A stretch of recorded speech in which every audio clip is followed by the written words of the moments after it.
ದೇಶದ ಪ್ರಧಾನಮಂತ್ರಿಗಳು ನೆಕ್ಸ್ಟ್ ಯಾರು ಸರ್ ನರೇಂದ್ರ ಮೋದಿನೇ ಆಗಬೇಕು. ಯಾಕೆ ಬೇಕು ಅಂದರೆ ಅವ್ರು ತುಂಬ ಎಲ್ಲ ಒಳ್ಳೇದು ಮಾಡವ್ರೆ. ಇವರು ಸಿದ್ದರಾಮಯ್ಯರು ಫ್ರೀ ಬಸ್ ಬಿಟ್ಬಿಟ್ಟು ನಮಗೆಲ್ಲ ಆಟೋ ಡ್ರೈವರ್ಗಳೇ ಭಾಳ ಲಾಸ್ ಆಗ್ಬಿಟ್ಟಿದೆ. ಅವರು ಫ್ರೀ ಬಸ್ಸು ತೆಗಿಬೇಕು. ಅದರಿಂದ ಅವರು ರಾಮ ಮಂದಿರ ಜನ್ಮಭೂಮಿ ಯಾರೂ ಮಾಡಿರಲಿಲ್ಲ ಇಷ್ಟು ದಿನ.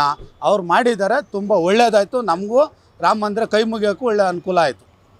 ಇಷ್ಟು ಹೇಳಬಲ್ಲೆ. ಮೋದಿ ನೆಕ್ಸ್ಟ್ ಮೋದಿನೇ ಆಗಬೇಕು. ಎಲ್ಲ ಜಾಸ್ತಿ ಆಗಿದೆ. ಏನು ಯಾರು ಬಂದರೆ ರೈಟ್ ಮಾತ್ರ ಜಾಸ್ತಿ ಮಾಡೇ ಮಾಡ್ತಾರೆ. ಫ್ರೀ ಬಸ್ ನಿಲ್ಲಿಸ್ಬೇಕು. ರಾಮ ಮಂದಿರ ರಾಮ ಎಲ್ರಿಗೂ ಬೇಕು ಪೂಜೆ ಮಾಡೋದಕ್ಕೆ. ಯಾಕಂದರೆ ಯಾವುದೇ ಕಾರಣಕ್ಕೂ ಧರ್ಮವನ್ನು ರಾಜಕೀಯಕ್ಕೆ ಬಳಸಬಾರ್ದು. ನಿಜವಾದ ಸಮಸ್ಯೆ ಏನು ಅಂತಂದರೆ ಬೆಲೆ ಏರಿಕೆ ಮತ್ತು ಎಜುಕೇಷನ್ದು ಫೀಸ್ಗಳು ಮತ್ತು ಕೆಲಸಗಳು ಸಿಗೋದು, ಉದ್ಯೋಗ, ಈ ಥರದ್ದು ಸಮಸ್ಯೆಗಳ ಬಗ್ಗೆ ಯಾವುದೇ ರಾಜಕೀಯ ಪಕ್ಷ ಇರ್ಬೋದು ಜನಗಳನ್ನ ಧರ್ಮದ ಆಧಾರದಲ್ಲಿ ಯಾವುದೇ ಕಾರಣಕ್ಕೂ ವಿಂಗಡಣೆ ಮಾಡಬಾರ್ದು. ಜನರು ಶಾಂತಿಯಿಂದ ಇರಬೇಕು, ಜನರು ನೆಮ್ಮದಿಯಿಂದ ಇರಬೇಕು.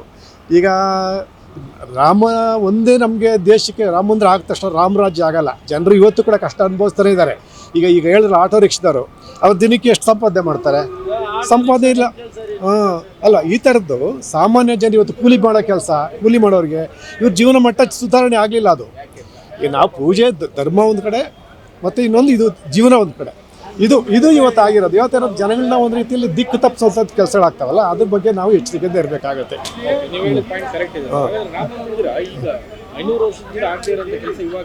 ಅಲ್ಲ ಸರ್, ಈಗ ರಾಮದ ನೋಡಿ ಏನಾಗಿತ್ತು ಅಂತ ಕೇಸಲ್ಲಿ ಇತ್ತದು ಕೇಸ್. ಯಾಕಂದರೆ ಯಾವುದೇ ಒಂದು ಸೈಟಲ್ಲಿ ಕೇಸ್ ಅಂದರೆ ಏನಾಗುತ್ತೆ, ಕೇಸ್ ತಡಿ ಎಷ್ಟೋ ಸಿವಿಲ್ ತಾನೇ ಅವೆಲ್ಲ ನಡ್ಕೊಂಡು ಹೋಗುತ್ತೆ.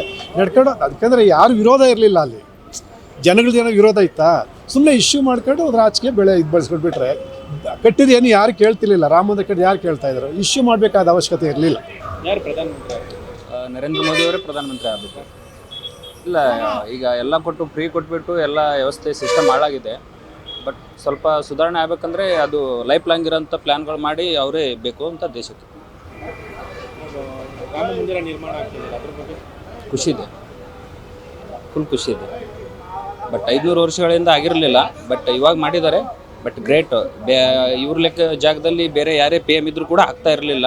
ಬಟ್ ಮೋದಿಯವರು ಮಾಡಿರೋದು ಬೆಟ್ರು. ಬಟ್ ಇನ್ನೊಂದು ಸಲ ಅವರಿಗೆ ಚಾನ್ಸ್ ಇದೆ. ಯಾಕಂದರೆ ರಾಜ್ಯ ರಾಜಕಾರಣನ ಬೇರೆ, ಕೇಂದ್ರ ರಾಜಕಾರಣನೇ ಬೇರೆ. ಆ ವಿಷಯ ಬಂದಾಗ ಮೋದಿಗೆ ಎಲ್ಲರೂ ಓಟ್ ಹಾಕ್ತಾರೆ. ಮುಂದಿನ ಪ್ರಧಾನಮಂತ್ರಿ ಯಾರು? ನರೇಂದ್ರ ಮೋದಿ ಸರ್. ನೋಡಿ, 500 ವರ್ಷದಿಂದ ಯಾರು ಮಾಡದೇ ಇರೋ ಕೆಲಸನ ರಾಮ ಜನ್ಮಭೂಮಿನ ಇವ್ರು ಬಂದಮೇಲೆ ಇದನ್ನು ತಗೊಂಡು ಎಲ್ಲ ಮಾಡವ್ರೆ. ನಾವು ಹಿಂದೂ ಜನ ಎಲ್ಲ ಜನನೂ ಒಳ್ಳೆಯದಾಗಿ ಇರಬೇಕು. ಇವ್ರು ಮಾಡಿರೋ ಕೆಲಸ ಬೇರೆ ಯಾರೂ ಮಾಡಿಲ್ಲ 500 ವರ್ಷದಿಂದ. ಇದೇ ಸಾಕು ನಮಗೆ. ಅದಕ್ಕೆ ನರೇಂದ್ರ ಮೋದಿ ಮತ್ತೆ ಪ್ರಧಾನಿ ಆಗಬೇಕು. ಖುಷಿ ಇದೆ ಸರ್, ಅದು ಖಂಡಿತವಾಗಿ ಖುಷಿ. ವ್ಯವಧಾನ ಅವ್ರು ಮಾಡ್ಕೊತಾರೆ. ನಮಗೇನು, ನಮ್ಗೆ ಒಳ್ಳೇದು ಮಾಡಿದ್ದಾರೆ ನಮ್ಮ ಇಂಡಿಯಾಗೆ. ಎಲ್ಲರೂ ಜನ ಒಗ್ಗಟ್ಟಾಗಿ ಇರಬೇಕು. ಅವ್ರಿಗೂ ಜಾಗ ಕೊಟ್ಟವ್ರೆ, ಅವರು ಕಟ್ಕೊಳ್ಳಿ ಅನ್ನೋರು. ನಮಗೂ ಕೊಟ್ಟವರು, ನಾವು ಕಟ್ಟಿದ್ವಿ. ನಮ್ಮ ಹಿಂದೂ ಜನ ಇರೋದಕ್ಕೆ ಒಳ್ಳೆ ಜಾಗ ಮಾಡಿದೆ. ಯಾರೂ ಮಾಡದಿರೋ ಕೆಲಸ ಇವ್ರು ಮಾಡವ್ರೆ ಸರ್. ಮತ್ತು ಅವರೇ ಪ್ರಧಾನಿ ಮಂತ್ರಿ ಆಗಬೇಕು. ನೋಡಿ ಸರ್, BJP ಸರ್ಕಾರ ಬಂದ್ಬಿಟ್ಟು ಈ ಥರ ಮೊಬೈಲೆಲ್ಲ ನಮ್ಮ ಕೈಗಳು ಸಿಗ್ಬೇಕಾದ್ರೆ ಅಟಲ್ ಬಿಹಾರಿ ವಾಜಪೇಯಿ ಅವ್ರು ಮಾಡಿದ್ದು. ನಾವೆಲ್ಲ ಬಡವರು ಈ ಥರ ಮೊಬೈಲ್ ಯೂಸ್ ಮಾಡೋಕ್ಕೆ ಇಲ್ಲ. ಅವ್ರು ಬಂದಮೇಲೆ ಇದೆಲ್ಲ ಮಾಡೋಕ್ಕೆ ಎಲ್ಲ ಬಂದ್ಬಿಟ್ಟು ಕಾಣನ್ ತಗೊಂಬಂದು ಈ ಥರ ಮೊಬೈಲೆಲ್ಲ ನಮ್ಮ ಕೈಗೆ ಸಿಕ್ಕೈತೆ. ಇದಕ್ಕಿಂತ ಇನ್ನೇನು ಬೇಕು ನಮಗೆ BJP ಸರ್ಕಾರದಿಂದ? 65 ವರ್ಷ ಕಾಂಗ್ರೆಸ್ ಸರ್ಕಾರ ಇತ್ತು, ಏನಿಲ್ಲ. ಒಂದೇ ನೈಟಲ್ಲಿ ಅವ್ರದ್ದೆಲ್ಲ ಉಂಡಿಗೆ ಹಾಕ್ಸಿದ್ರು, ನೋಟು ಬ್ಯಾನ್ ಮಾಡಿದ್ರು. ಇದೇ ಸಾಕು ನಮಗೆ. GST ಕಲ್ತನ, ಒಂದು ಫ್ಯಾಕ್ಟ್ರಿ ಮೇಲೆ 5-6 ಫ್ಯಾಕ್ಟ್ರಿ ಇತ್ತು, ಅದೆಲ್ಲ ಉಡಿಸ್ ಮಾಡಿ ಎಲ್ಲ ಸೀಸ್ ಮಾಡಿ ಇವಾಗ GST ಬಂದ ಮೇಲೆ ಯಾವ ಫ್ಯಾಕ್ಟ್ರಿ ಐತೋ ಆ ಫ್ಯಾಕ್ಟ್ರಿಗೆ ಮಾತ್ರ ಲೈಸೆನ್ಸ್ ಕೊಟ್ಟು GST ಬಂದ ಮೇಲೆ ಅದು ಕಲ್ತನವಾಗಿ ನಡೆಸ್ತಾರೆ. ಫ್ಯಾಕ್ಟ್ರಿ ಎಲ್ಲ ಕ್ಲೋಸ್ ಆಯಿತು. ಇದೆಲ್ಲ ಮಾಡಿದ್ದು ಒಳ್ಳೇದಾಯ್ತು ನಮಗೆ. ಅಂದರೆ ಇವತ್ತು ನಮಗೆ ಸಂಪಾದನೆ ಕಮ್ಮಿ ಆಗುತ್ತೆ. ಇನ್ನು ಬರೋ ಜನ್ರೇಷನ್ಗೆ ನಮ್ಮ ಮಕ್ಕಳಿಗೆಲ್ಲ ಒಳ್ಳೇದಾಗೋದಂತ ಮಾಡ್ತಾಯಿದ್ದಾರೆ. ಬೇರೆ ದೇಶದಲ್ಲಿ ಹೋಗಿ ಯಾವ ದೇಶ ಗೊತ್ತಪ್ಪ ಅಂದರೆ USA, ಜಪಾನ್, ಆಸ್ಟ್ರೇಲಿಯಾ ಈ ಥರ ಹೇಳ್ತಾಯಿದ್ರು. ಇವಾಗ ನರೇಂದ್ರ ಮೋದಿ ಬಂದ ಮೇಲೆ ಬೇರೆಯವ್ರು ಕೇಳಿದ್ರೆ ಇವಾಗ ಇಂಡಿಯಾನು ಸೇರಿಸಿ ಹೇಳ್ತಾ ಇದ್ದಾರೆ. USA ಅಮೇರಿಕಾ ಅಂತ ಹೇಳೋರು ಇವಾಗ ಇಂಡಿಯಾ ಅಂತ ಒಂದು ಸೇರಿಸ್ತಾ ಇದ್ದಾರೆ. ಎಷ್ಟು ನಮಗೆ ಖುಷಿಯಾಗಿದೆ. ಇಷ್ಟೇ ಸಾಕು. ಇಲ್ಲಿ ನಮಗೆ ಇವಾಗ ತೊಂದರೆ ಇದ್ದರೆ ನಾಳೆಗೆ ನಮಗೆ ಒಳ್ಳೇದಾಗುತ್ತೆ ಅಂತ ಗೊತ್ತಾಗಿದೆ. ಅದರಿಂದ ಒಳ್ಳೇದಾಯ್ತು. ನಮ್ಮ ದೇಶ ಉಳಿಬೇಕು ಅಂದರೆ ನರೇಂದ್ರ ಮೋದಿನೇ ಬೇಕೇ ಬೇಕು ಅಷ್ಟೇ.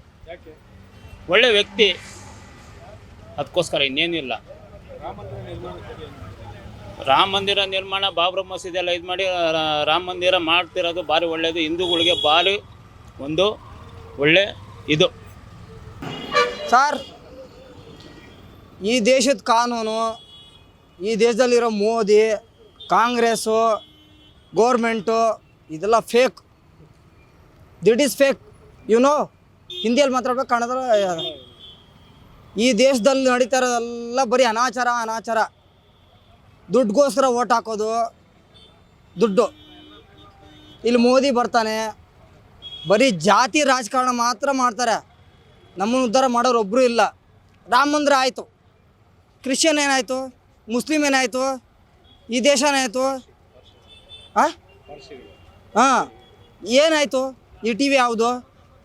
ಟೆಲಿಕಾಸ್ಟ್ ಮಾಡಿರಿ. ಇದು ಮೆಜೆಸ್ಟಿಕ್ಕ ಬೆಂಗಳೂರಾ? This is India only. But ಒಂದೇ ಗೋರ್ಮೆಂಟು, ಒಂದೇ ಇರಬೇಕು, ಒಂದೇ ಕಾನೂನು ಇರಬೇಕು. ಅಂಬೇಡ್ಕರ್ ಬರೆದಿರೋದು,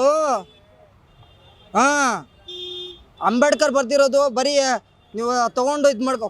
ಕೋವಿಡ್ ಟೈಮಲ್ಲಿ ಯಾರು ಹೆಲ್ಪ್ ಮಾಡಿದ್ರು? BJP, ಕಾಂಗ್ರೆಸ್ಸು ಏನಕ್ಕೆ ಹೆಲ್ಪ್ ಮಾಡಿದ್ರು? ಬರ್ರಿ ಇಲ್ಲಿ ಬರ್ರಿ. ನಮ್ಮ ರಿಯಲ್ ಸ್ಟಾರ್ ಉಪೇಂದ್ರ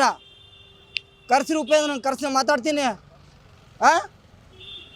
ಏನಕ್ಕೆ ಟೆಲಿಕಾಸ್ಟ್ ಅನ್ನೋದು, ಮೀಡಿಯಾ ಅನ್ನೋದು ಏನಕ್ಕೆ ಸಪೋರ್ಟ್ ಮಾಡ್ಬೇಕು ಜನಕ್ಕೆ? ತೊಗೊಂಡ್ಬಿಟ್ಟು ಎಲೆಕ್ಷನ್ ಆಗಿಬಿಟ್ಟು ಇಲ್ಲಿ 10 kg ಕೊಡ್ತೀನಿ, 5 kg ಕೊಡ್ತೀನಿ, ಇವೆಲ್ಲ ಬೇಕಾಗಿಲ್ಲ. ಈ ದೇಶಕ್ಕೇನು ಬೇಕು ಅದು ಕೊಡಬೇಕು. ನಮ್ಮಂಥ ಯುವಕರು ಬರ್ಬೇಕು ಸರ್, ಯುವಕರು ಬರ್ಬೇಕು ಮುಂದೆ.